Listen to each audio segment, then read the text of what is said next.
కూచిపూడి అన్న పదం కొత్త ఆట నేర్చిందా, పాపలాంటి లేత పదం పాఠశాలగా.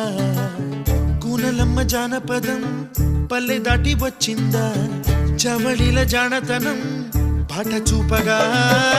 కుంచెలో దాగే చిత్రాలు ఎదురొచ్చేలా అంతటా ఎన్నో వర్ణాలు,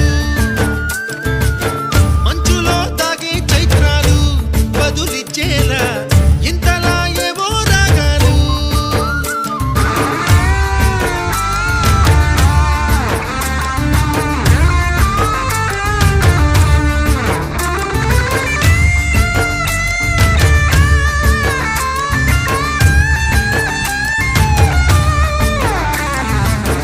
ఆకతాయి సందడిగా ఆగలేని తొందరగా సాగుతున్న ఈ పయనం ఎంతవరకో రేపు వైపు ముందడుగా.